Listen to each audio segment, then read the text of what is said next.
Welcome to Start to Finish Motherhood, a podcast for those thinking or already single mothers by choice, just looking for practical advice for navigating life's relationships. When you decide to have children on your own, it doesn't mean that you're completely alone. I'm Aisha Jenkins, and I'm partnering with you every step of your journey. Hi, everybody.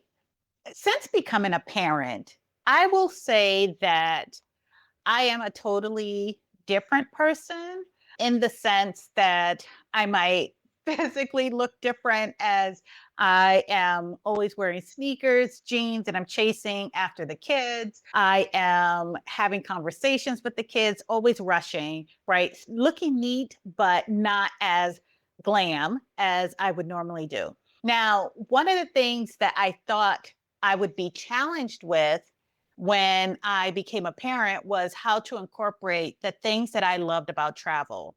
And so the trip that we took to Florida, the trip that we took to Sri Lanka, all gave me a sense of, okay, it doesn't have to be vastly different than it was when I was traveling as a single person. One of the things I loved to do when I was traveling for work was to meet up with family and friends along the way. So as I was coming back from Sri Lanka and trying to book the trips, we had trouble finding direct flights. And so we were looking at alternatives. And then I was just thinking, I was like, wait, I knew that when I started traveling with kids, I would want to do layovers so that I give them a chance to stretch their legs and I would get a chance to stretch my legs and, if possible, lay flat and get some sleep. And so as I was planning this trip to Sri Lanka, I was like, why do I have to do something different than what I would normally do or what I had envisioned? So when I looked at the flights and we had an opportunity to do a layover, I was like, where are these layovers happening?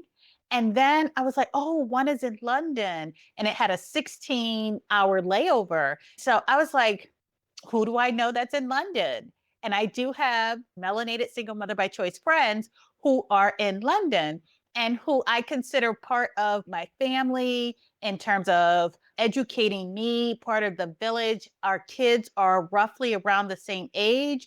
And this was a perfect opportunity to do a quick popover if I could and visit with this friend. And so I did exactly that. And I met who was a very good virtual friend. Her name is Nadine, and she has a son.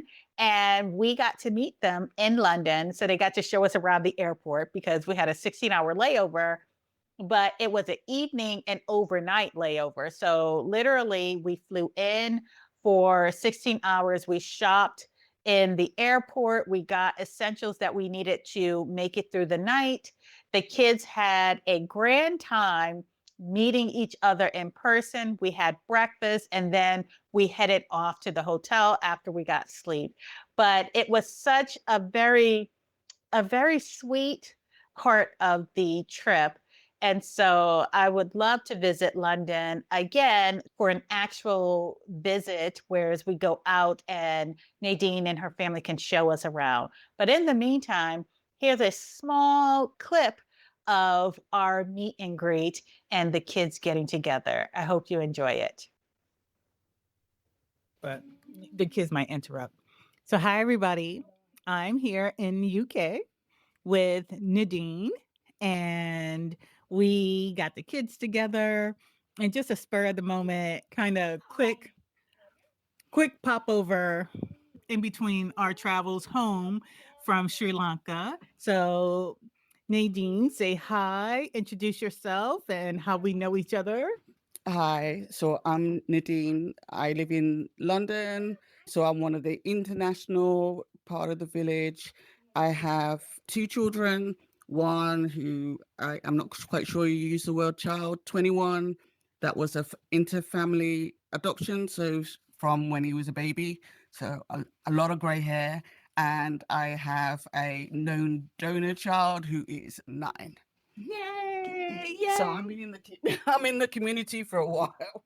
Yes, we've been in community for a few years, quite a few years, and this is our first time actually meeting in person, but we actually became virtual friends kind of in a deep way. We connected over some of the UK's history with the Windrush, right? So explain a little bit about the Windrush because I'm all about all things of the diaspora.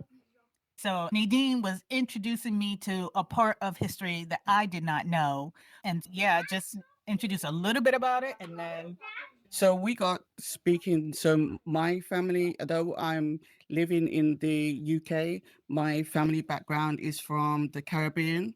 And as people may or may not know, British took over everywhere from America until you kicked us out on Independence Day through to pretty much the whole of the Commonwealth, which is 53 countries. After World War One, World War Two, they said, "Hey, all you black and brown people that we didn't like and we came and stole everything from you, why don't you all come over to the motherland and help us rebuild England? Because that'd be really cool. Thank you very much." So from 1948, lots of people from the Caribbean and from other Commonwealth nations came to Britain to help rebuild because the Queen had called, and so you're supposed to come when mother calls. The big part of the problem is when we were trying to leave the European Union, they forgot that some of the rules that they came up with to get rid of one set of people then affected the people who came into the country legally, such as my mom. She was a midwife, she's delivered 1,000+ babies. All of a sudden, she couldn't work because she came into the country at 12, and because there wasn't a record of her signing when she arrived into the UK in the 1965, then she was considered no longer British anymore and she should go back to where she came from. For her, that would be Jamaica, but for a lot of people, they were being trying to be sent back home. And that was one of the things that we were discussing, how the Windrush generation, or the Windrush scandal as it was called, were being sent back home. I think one of Trump's favorite things to those SH countries, pretty much, if you do, what is it chapter 25 is what they're trying to come up with, you'll probably have your own Windrush generation in the US. Yeah, so we lived that in England for a while, so you don't want to go there. right. And so then they finally made reparations or restitution or are in the process of it. So what they have done, because people were legally British, they are trying to make those individuals who are legally here British.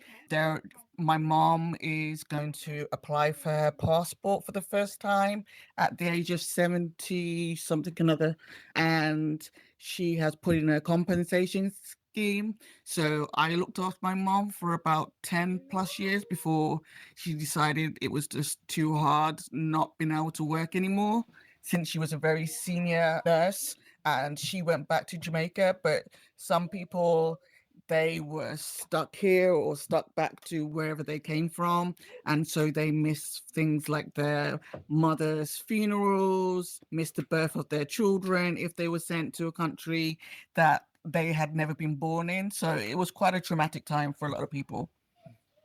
So you can Google the Windrush generation if you're interested in learning more, like I was. So one of the things that I love about the melanated single mother by choice community, our community, is that it really is an international village if you want it to be. So these friendships, these connections can be whatever you want them to be. And so for me, I'm going to take every opportunity I can to meet the members, if I can, all of them, especially when I have opportunities to travel overseas and have those rare moments where I can just pop in. So, how did this meeting come about? Okay, so actually, this started probably about 2 years ago with you hitting me up to say, "Oh, Nadine, there's this lady called Sunday who wants to come to London. Do you think maybe you can show her a few things?" And so my son has now met several members of the community as they've come into London.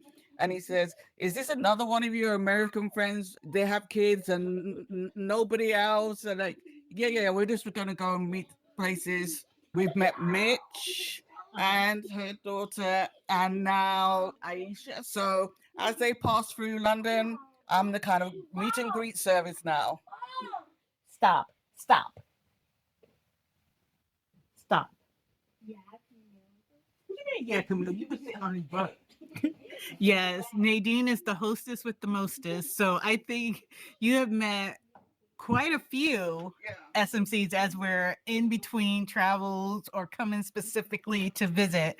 And so I knew if I were going to pass through when I was booking my trip to Sri Lanka and I was booking the return trip, I was like, oh, my friend that I was helping me book, we were looking at the different itineraries and he was like, oh no, this one is rubbish. It has a 16-hour layover and in London. And I was just like, that might not be bad because the way I like to travel is I prefer a longer layover, especially for international travel, so that I get a chance to actually lay down and go to sleep. And so I was like, let me double check and see if my friend is available and we'll just get a hotel room and the kids will meet.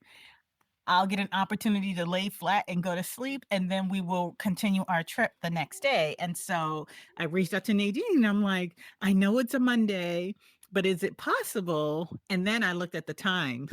So we didn't. Somebody doesn't understand the difference between GMT and possibly other times. So she was like, oh yeah, it'd be really great. We're coming at 8 o'clock. So I'm planning the London Eye, I'm planning Big Ben, I'm planning, and then she was like, oh, but it says 20. And I'm like, oh, you're coming at nighttime. Yeah. So we're having I thought we were coming out morning as well. So we're doing sleepover with the mostest. We've got pop-up tent, colored lights. This is called improvisation with kids. So if you've ever done international travel, you just have to be able to just go with it. Yeah, yep. So we have the clothes on our backs. We picked up some toiletries and some food at the airport. And we are here, and it is probably like 12 midnight. The kids are still up, high and tired, but they will crash in about an hour. But we wanted to make the most of it. So we'll have breakfast together. All right, Camille, come here. Come here. Come here. Come here. Okay. Y'all were both playing. No, we're not. I told her to stop. I didn't hear you tell her to stop. I was never playing. I wasn't playing. All right. Why are you yelling? So yeah. So I just wanted to kind of capture in the moment where we were and try to capitalize on being in person and having a quick little chat about seizing the day, international friendships, when you have the opportunity to meet with people you connected with virtually in person, it's like a sweet, sweet homecoming. And so Nadine is the hostess with the mostest. And so thank you. You're welcome. There may have been a few cans of alcohol drink that came with the pop-up tent. I'm not saying. And candy too. So, but that's all for now. So this was an absolute joy to me. And Nadine, thank you for being such an incredible host. And thank you for your flexibility. And it was a real joy to meet you in person. And there you have it. That is the spice of life.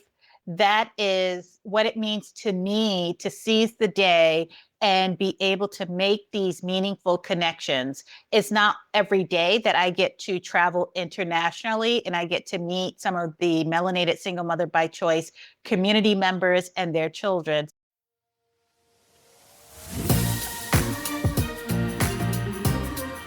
Thanks for listening to Start to Finish Motherhood with Aisha. If you want to keep the conversation going, follow Start to Finish Motherhood on Instagram or email me at aisha@starttofinishmotherhood.com. If you love this episode, please share it with anyone who's thinking of becoming a single mother by choice, anyone who's already parenting as a single mother by choice and just looking for advice on navigating it all, or a friend or family member who's looking to support someone else's single mother by choice journey. Until next time, bye now.